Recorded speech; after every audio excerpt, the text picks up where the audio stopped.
Automata from 2014 is a quiet, more philosophical sci-fi film, definitely worth watching. In the world of the film, Earth has become largely uninhabitable due to a massive solar flare. Most of humanity has been wiped out, and the survivors now live in a few protected cities.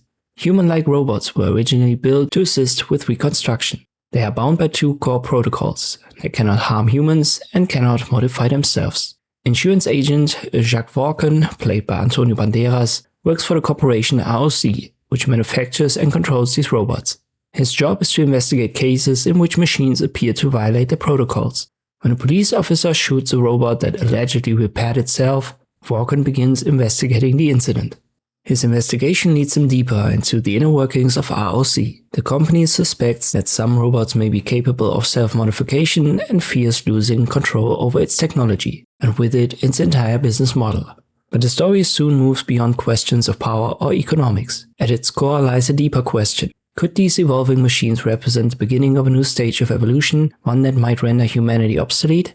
Together with an advanced robot named Cleo, Walken follows the trail of these machines into the radioactive wasteland. There he encounters robots that are evolving independently and show no hostile intent. On the contrary, they appear calm, purposeful, and better adapted to a world in which humans can barely survive. One of these robots is already working on the next step of evolution, a new mechanic form that can be understood as a symbolic child of the Automata. Walken and Cleo are pursued into the radioactive zone by ROC security forces who see the machines as a threat and attempt to eliminate them and Walken. In the final confrontation, Jacques Walken chooses to help the robots survive while the pursuing forces perish. In the end, Cleo and the robot child retreat deeper into the lifeless radioactive zone, where they continue their development far from human civilization. Meanwhile, Walken and his family remain behind, as a metaphor for humanity itself, left behind as the next step in the evolution of life on Earth moves on without them. Automata can be read as a transhumanist evolution story, in which not the human, but the machine represents the next stage of evolutionary development. Crucially, this development is not shown as a conscious uprising or planned revolution. One of the robots explains it as a modification of the protocol that simply happened, just like a genetic mutation happens and turned an ape into a human.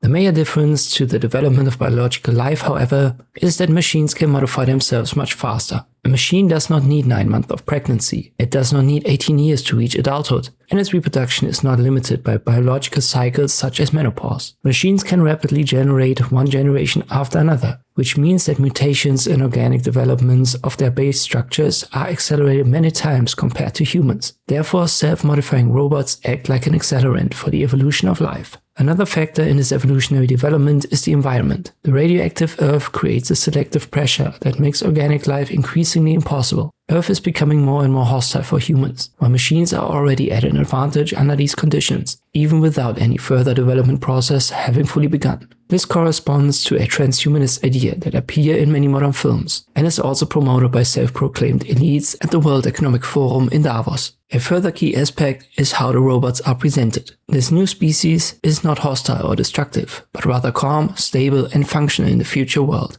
In the film, the robots are even portrayed as empathetic and wise, while human characters are driven by fear, control, and destruction. This creates a moral inversion that is a prerequisite for the transhumanist revolution. The machine is not the threat, it is the solution. The real danger comes from backward humans who refuse the next evolutionary stage of life and actively fight against it. At one point, the protagonist is trapped in the desert, and other human characters threaten him and even kidnap his family. The robots though help Walken by repairing a car so he can escape the deadly radioactive wasteland. From the very beginning, Walken is almost shot by a human during his investigation. Another human attacks him physically soon after. Later, he is even shot and nearly killed again by yet another human, until a machine intervenes and saves him.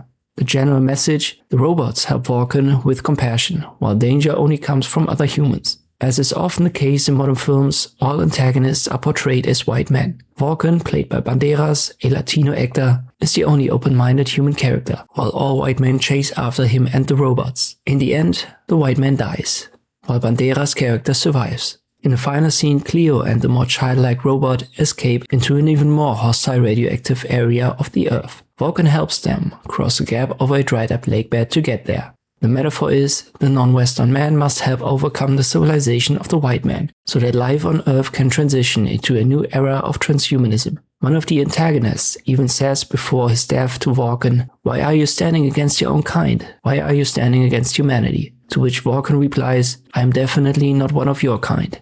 On the other side of the Dread River, Cleo removes her mask, which gave her a human appearance. The mask remains in the sand as an unnecessary remnant of humanity, while the transhumanist being moves into a new future without anything human-like. Automata is another modern sci-fi film that does not merely imply anti-human sentiment, but openly celebrates it. Humanity is meant to make way for what comes next, and is even encouraged to morally identify with Vulcan and the robots who bring about the end of human civilization on Earth. Meanwhile, all characters who attempt to preserve humanity or resist being replaced by transhuman species are portrayed as antagonists and die.